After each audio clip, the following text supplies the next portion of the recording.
fucking hell. What's happened, everyone? It's Kevin Magpie 24/7, and I hope you're all good. Southampton 0, Newcastle United 1 in the first leg of the semi-final of the Carabao Cup, and that's the first semi-final I've known what I have since 2005. And one of my first major heartbreaks as a Newcastle fan was that semi-final in 2005. Fast forward, fucking, what, 17 year? No, is it? I think so, 17 year. Maybe even coming on to 18 year since.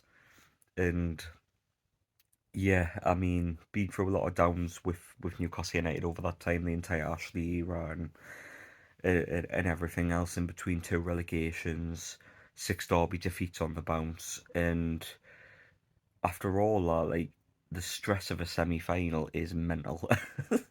It feels like a derby day, but on acid. It's crazy. Um, it just, I was just a bundle of nerves all yesterday, even some of the day before. It was just, it was. I was confident in the team, but was just being nervous of the occasion, I think. And obviously we'll go into the game, and like, it's an unchanged team, which, to be honest, I expected, because the way we played against Southampton in the league would suggest that the way we play, countering and stuff like that, is good to play against them. Um, but we we get we'll get into it, and we'll have a couple of early chances, to be fair. And I think we'll look good. Looked good in the first 20 minutes, because we had a good couple of chances. Joe Willock managed to find Harry Kane's ball with his from the World Cup. On a couple of occasions, he had a good chance to put it away, but we just looked a bit nervy, which is to be expected in a semi-final. I think Southampton looked a bit nervy as well. Um, but the first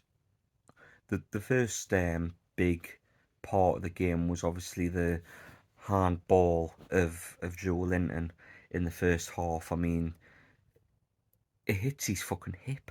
It hits his hip. And for me, like, they've got several camera angles of this. All but one show clearly it hits his hip. One is inconclusive to whether it hits his arm or his hip, and they don't give the goal. The VAR is in place for that very reason, to look over the error of the referee and overturn if need be. And they just say, look, it's inconclusive because of one of the like the one of the angles that they had on the camera. Um, I don't know how it wasn't 1-0 half time, but my feeling going into the second half was, don't let this be an excuse. Because how many times this season has something happened and we've been like, it's been an excuse as to why we haven't won, because we've been the better team and stuff like that. But something's happened to stop we winning that game, and it's just like, yeah, it's just one of them. We've got to make sure we don't use that as an excuse and still come away with the win. But I think something changed in Southampton when they brought Geordie lad Adam Armstrong on, because he came on and he was like a man possessed. He played really well. He was getting in between defenders. He was beating defenders, and he was proven to be a genuine threat. And he scored a Southampton goal that got disallowed. I mean, he handled it into the goal. So it was more of a clear harm ball than obviously the Joe Linton one earlier in the game. But obviously we'd just scored, so for them to come in and score straight away, like, when I seen it in real time, I didn't think there was anything wrong with it. But obviously when you see the replays back, it's clear that he handles it into the goal. Um, and that couple of minutes when you feel like, oh, they've just equalised and they'll have the momentum of the crowd and stuff like that, and then it gets taken away, it's a bit mad. But to be 1-0 up is it's class. Like, to go away to Southampton, a place where Man City struggled to. In fact, fuck that, Man City didn't even get a shot on target in their game against Southampton when they went there in the Carabao Cup. So to go there, keep another clean sheet, 10 10 on the bounce for Nick Pope now, which is crazy. Like 10 clean sheets on the bounce for Nick Pope. It's absolutely mental. Like a Newcastle goalkeeper. Fucking crazy. But yeah, Newcastle have one leg in the semi-final. It doesn't mean it's all done.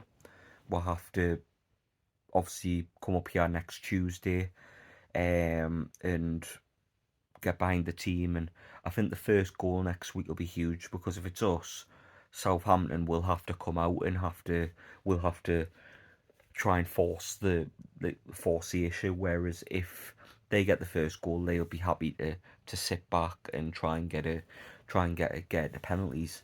But it just seems, yeah, it's just like I'm nervous already for next week, but I'm buzzing about last night, and it's just like the crowd, the 3,500 Geordies that went down. Fair fucking play. He's in one Mackham apparently. There was a Mackham there in the home end last night. Fucking strange behaviour from a strange football team with strange supporters. But yeah, just to see the 3,500 in the absolute fucking element. Some still there now after the game had finished, singing Eddie House, Black and White Army's being interviewed by the club. But yeah, like it's crazy. Like hopefully there's a couple of signings through the door by the time we'll play Southampton next week. I know they play Blackpool at home in the FA Cup, and we obviously got knocked out the FA Cup off Sheffield Wednesday, so we don't have a game this weekend, and it might be a blessing in disguise. Who knows? But obviously the game next Tuesday gives the lads time to recharge and stuff like that. So that's very good. But one thing I definitely want to say before I like wrap up things with this video is, Eddie Howe, please stop Alexander Isak every game, because that lad came on last night and he was just a man for the big occasion. Like, I think it's like being debated across the social platforms among a lot of fans that Callum Wilson just doesn't seem he sell, and he had a very tame game yesterday, just very lethargic and slow, which is unlike Wilson. Like, we know that it's a play out of form at the end of the day. But Isak comes in and he's just a breath of fresh air. I mean, the goal to set up Joe Linton was absolutely amazing. Like, for him to beat the defender, get around. It was similar to what Messi did in the World Cup against Croatia, where he beat the defender, put it across the box for a tap in. But just a sensational bit of skill from Isak, and proved to be the difference in what was a tight game.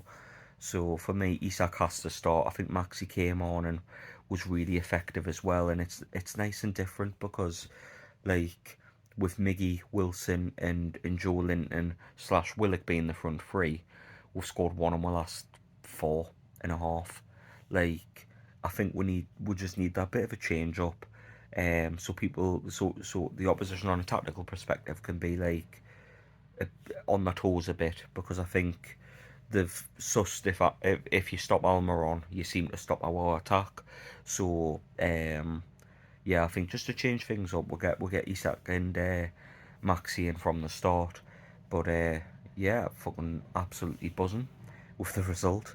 Um, like there's a feeling we might get to Wembley. Like it's crazy in itself. It'll be interesting to see how the other semi-final goes tonight.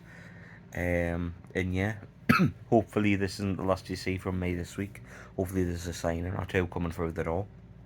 But leave a comment below. Who was your man of the match? Mine has to be man of the match, Isak, because he came in and made the difference. So yeah, I'm really happy with that. On to the second leg. Let's hope we can get the first goal in that second leg, and it'll be a case of tell me ma, we'll be home for tea. We're going to Wembley. Tell me ma, tell me ma. Catch us on the next one, everyone. Leave a comment below, leave a like on the video, and I drop a subscription if you liked it, and I love yous and leave yous for now. See yous on the next one, everyone. See yous.